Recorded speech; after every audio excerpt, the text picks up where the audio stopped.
Okay mga kabrad, atin pong balikan ang aking YouTube channel dahil po kanina ay ang laban ni Canelo Alvarez at saka ni Berlanga atin pong pag-usapan.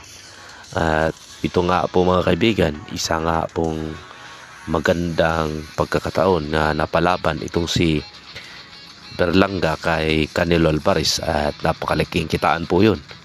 At kahit po natalo si Berlanga, isa pong magandang pagkakataon na makalaban ang isang superstar na katulad ni Canelo Alvarez. At bago ko ituloy ang aking munting kwento, paki-like lang at subscribe at pindutin ang notification bell para updated kayo sa mga pangyayaring boxing sa buong mundo. At isa nga pong aral yun ni Berlanga na kahit siya po ay isang knockout artist at hindi rin basta-basta na boxer, ngunit po ang kanya pong nakalaban ay isa lang pong mga pipitsugin. At nakita mo nga naman na makalaban niya itong si Canelo Alvarez na hindi basta-basta, dahil po itong si Canelo Alvarez ay nakalaban na rin ito, nakasparing ito ng mga magbibigat na mga kamao tulad ng mga light heavyweight boxer. Kaya nga kung tumanggap si Canelo Alvarez ng katulad ni Berlanga ng mga kamao ay talagang kayang-kaya.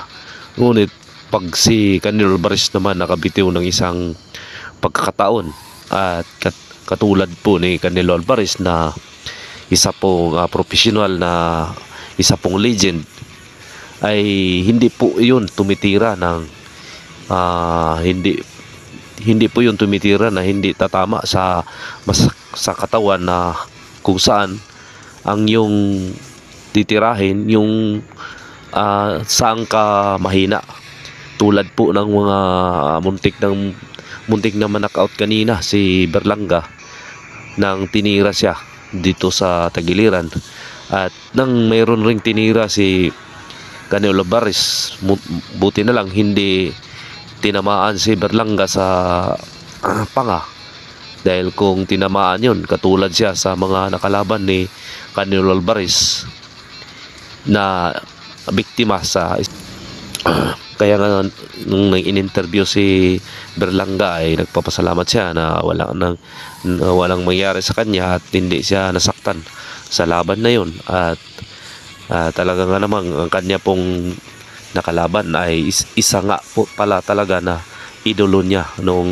bata pa siya, ay tinitingnan niya si Canelo Alvarez kung paano lumaban, dahil po siya po ang idol niya, si Canelo Alvarez.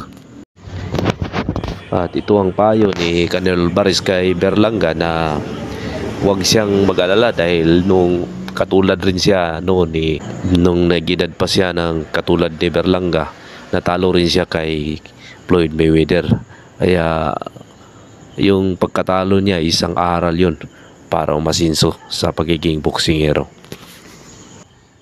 Ngunit ito rin po ang sinabi kanina ni Canelo Alvarez na pwede lang tigilan nyo na ako ng mga hindi magandang salita, dahil tayo po ay Meksikano, hindi po tayo maglaban-laban o magsisiraan.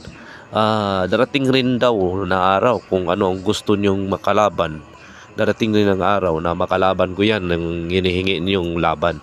Ang sinasabi dito ni Canelo Alvarez, itong si Benavides, gusto talaga na makalaban pati kapwa Meksikano, at makikita dito kung sino talaga ang magaling ng dalawa.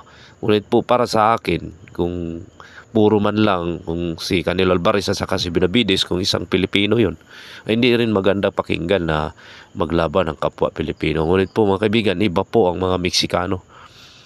Sila po ay naglaban-laban at sino ang matira ay siya po ang magaling, katulad po nila ni Barrera, Marquez at saka Morales. Sila po ang tatlo ay naglaban-laban. Ganun po mga kaibigan ng Meksikano, at doon po makikita kung sino talaga ang magaling. Kaya nga sinabi ni Marquez, kinahamon ni Juan Manuel Marquez, na kung katulad ka sa akin na isang 5 division world champion, Kasi nagagalit itong si Juan Manuel Marquez dahil itong 5 Division World Champion ni Juan Manuel Marquez ay kanya pong pinaghirapan. Di katulad po ni Canelo Alvarez na hindi daw pinaghirapan niya dahil ang kanyang mga nakalaban ay puro pinipili niya mga hindi naman magagaling. Ngunit ito nga po sinabi ni Canelo Alvarez ngayon na wag na tayong magsiraan, kapwa tayo mga Meksikano.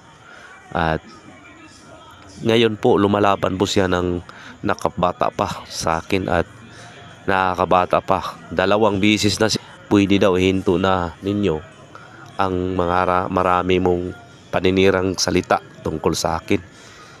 Yan po ang sabi ni Canelo Alvarez, mga kaibigan.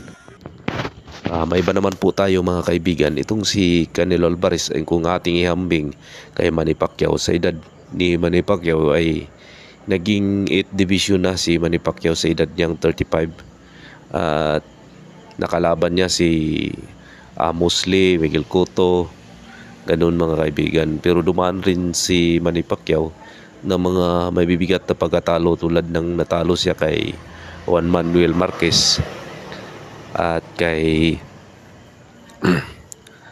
Floyd Mayweather. Ngunit po ang kasikatan na pagiging 8 division ni Manny Pacquiao at wala po siyang, imbis na maging malaos siya sa kanyang pagkatalo, ay lalong napabilib ang mga tao kay Manny Pacquiao dahil po walang kinakatakutan. Ito nga pong si Canelo Alvarez ay takot po siyang matalo. Kaya nga hindi niya nilabanan itong si tinatawag nilang si Buenavides. Ngunit mga kaibigan, sinabi nga po niya kanina na darating rin ang panahon na makalaban natin yan, itong si Benavides. Ang hinihingi ninyo ay darating rin yan.